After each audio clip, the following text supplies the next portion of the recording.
ओम नमः सिद्धेभ्यः। ओम नमः सिद्धेभ्यः। अहिंसा परमो धर्म की। आचार्य गुरुवर श्री कुंड कुंड भगवान की। आचार्य गुरुवर श्री ज्ञान सागर मुनि महाराज की। संत शिरोमणि आचार्य गुरुवर विद्यासागर जी महामुनि राज की। समस्त आचार्य संघ की। चाहे चतुर्थ काल हो, चाहे पंचम काल हो, चाहे और कोई भी काल हो, छठे काल को छोड़कर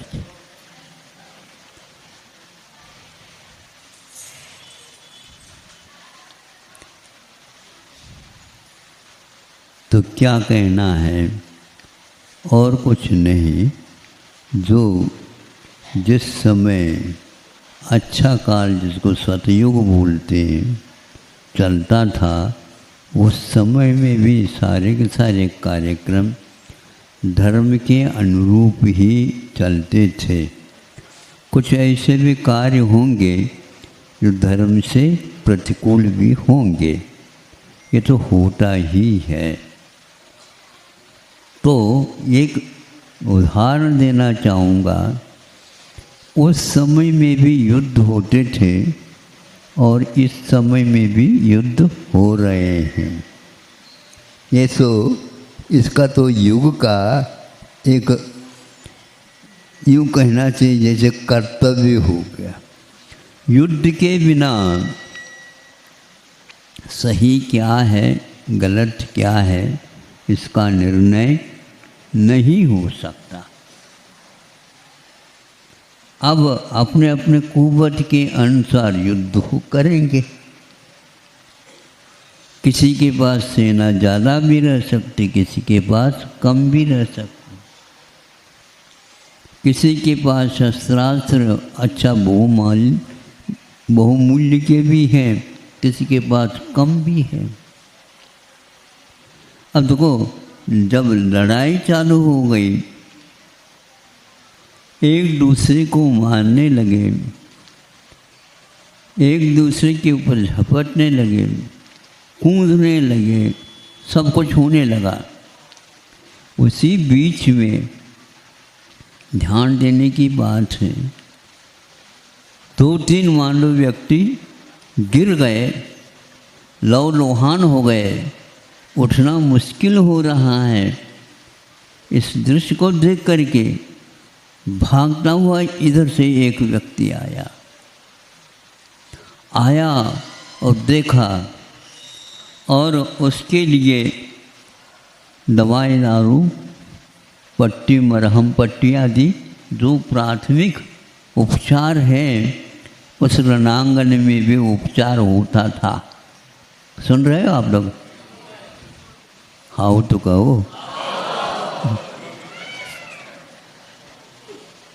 कहलाना पड़ता है ताकि संस्कार पड़ तो जाए धर्म का कम से कम। अब वह देखता है, देख करके दोनों को मालूम पट्टी कर दिया। इधर से एक आया है दूसरा, उसने भी मरहम पट्टी कर दी। दूसरे से जो आया है वह मान लीजिए विपक्ष का है, और यह पक्ष का सैनिक है। विपक्ष वाले डॉक्टर इस पक्ष वाले की दवाई दारू कैसे करेगा? इससे कोई भी वहाँ पर प्रयोजन नहीं है। डॉक्टर यदि है तो चाहे वह पाकिस्तान का हो, चाहे भारत का हो, सैनिक या पाकिस्तान का हो या भारत का हो, चिकित्सा करना, चिकित्सा देना, ये हमारा कर्तव्य। वहाँ पर रणांगन में कूदे हुए सारे दोनों कमाशा युद्ध कर रहे हैं। उस समय में भी धर्म पल सकता है और पलता है।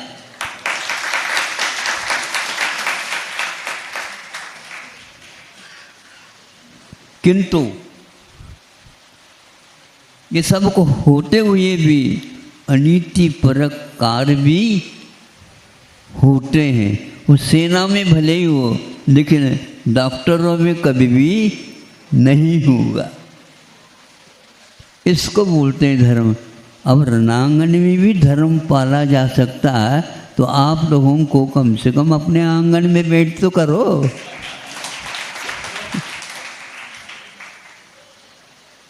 धर्म क्या है समझ में तो आता है।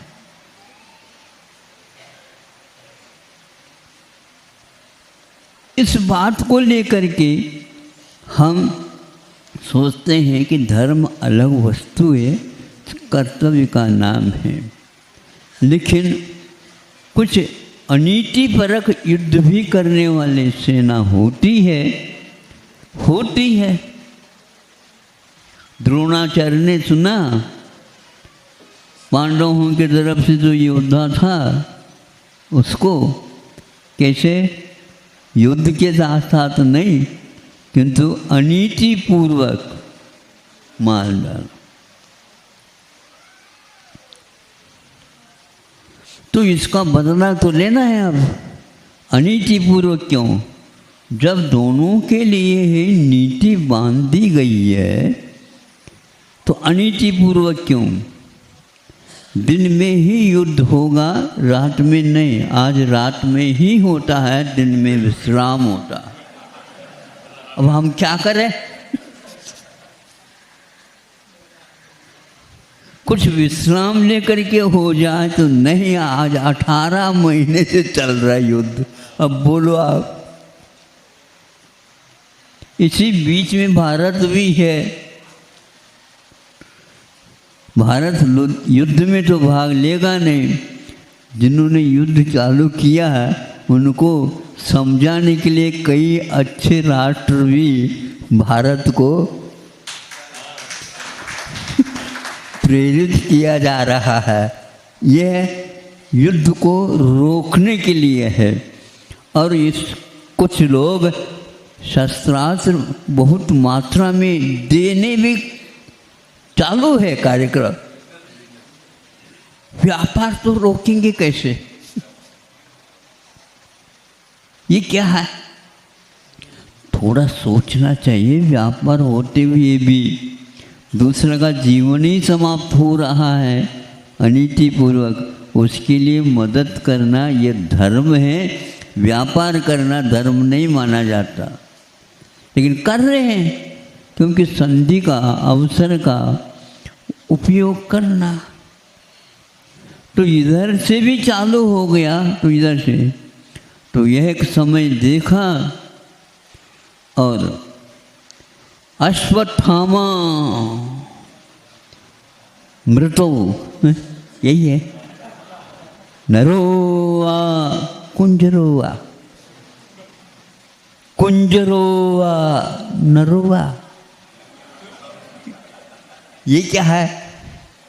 ये कविता का टोन है। कविता में टोन के साथ काम चलता। वहाँ पर उन्होंने कहा, मार दिया उनको, अश्वत्थामा को। यह अश्वत्थामा दो के नाम, एक हाथी का भी नाम है और एक व्यक्ति का भी नाम है। कौन मरा? हाथी मरा नहीं, दोनों को नाम लिया जा रहा है। अश्वत्थामा मृतो अश्वत्थामा नरोवा कुंजरोवा। कुंजर मैंने हाथी होता है। नर का मतलब प्रसिद्ध है। क्योंकि यह अनीति क्यों अपनानी पड़ी? यह अनीति नहीं, ये जिसने गलती की है उसके लिए सही दिशा का एक प्रयोग है। और किसके द्वारा किया गया था? ये नारायण।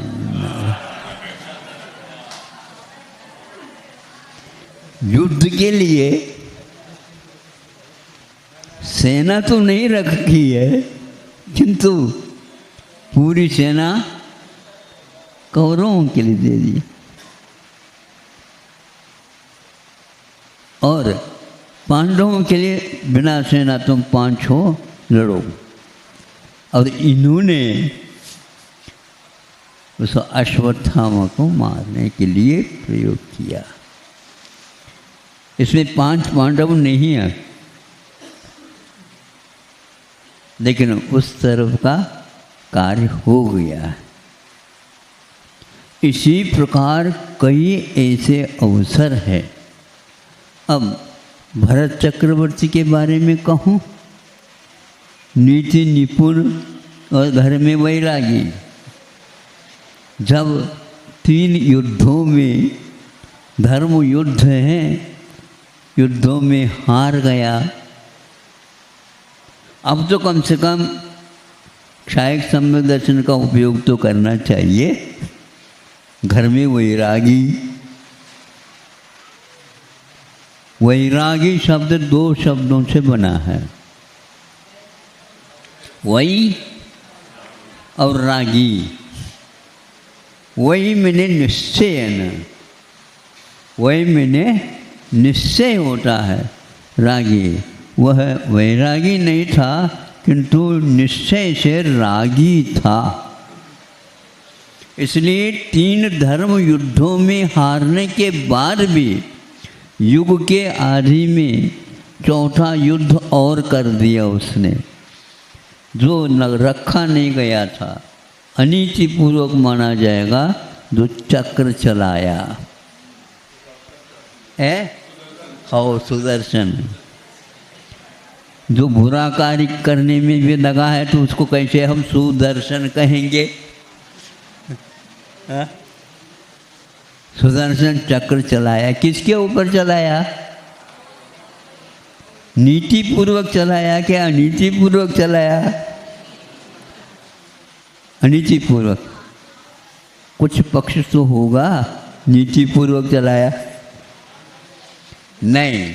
3 युद्धों में हार गया तो हार स्वीकार कर लेना चाहिए था, किंतु जब चक्र चलाया, जाकर के बाहुबली की 3 परिक्रमा करके वह चक्र पुनः जाकर के भरत चक्रवर्ती के सामने खड़ा हो गया। काम नहीं किया। पुराण ग्रंथों में तो ये लिखा है कि आज तक सुदर्शन चक्र नाकाम नहीं हुआ, काम में आता है। लेकिन यहाँ पर अनीति के स्थान पर वह भी नीति को नहीं भूल सकता है। हाँ, ये खबर ही नहीं है भरत चक्रवर्ती को बाहुबली कौन है। बाहुबली तो अपने ही बंधु है, अपने परिवार का सदस्य है। परिवार के सदस्य के ऊपर कभी भी शस्त्रास्त्र, जो अमोघ शस्त्र काम नहीं कर सकते, ये नीति है। अब आप ही देख लो, ज़्यादा तो मैं कहना नहीं चाहता क्योंकि ज़्यादा वर्षा हो रही है।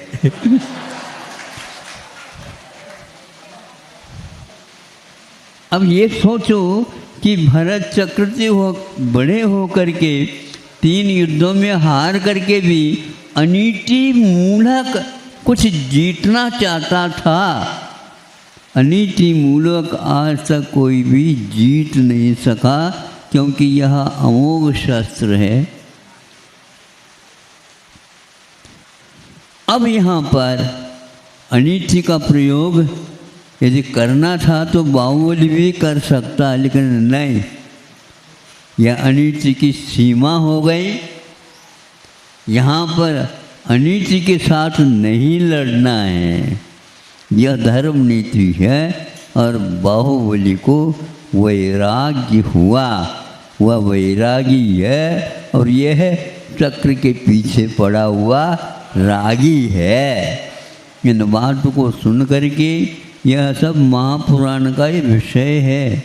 दोनों का भाई भाई है, दोनों को मुक्त होना भी है, लेकिन मुक्त होने से पूर्व में अनीति जब तक करेगा तब तक उसके लिए मुक्ति मिलने वाली नहीं है।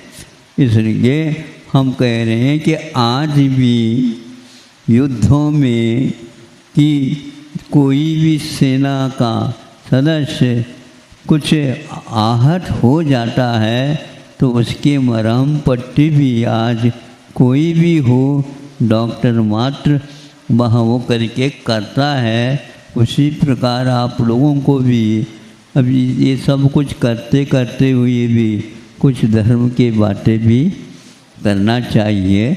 आप लोग बरसात में भी आ गए हैं। मैं सोच रहा था बरसात में नदी नाले आते हैं, लेकिन उन सबको भी पार करके आप आ गए। धन्यवाद है। अहिंसा परमो धर्म।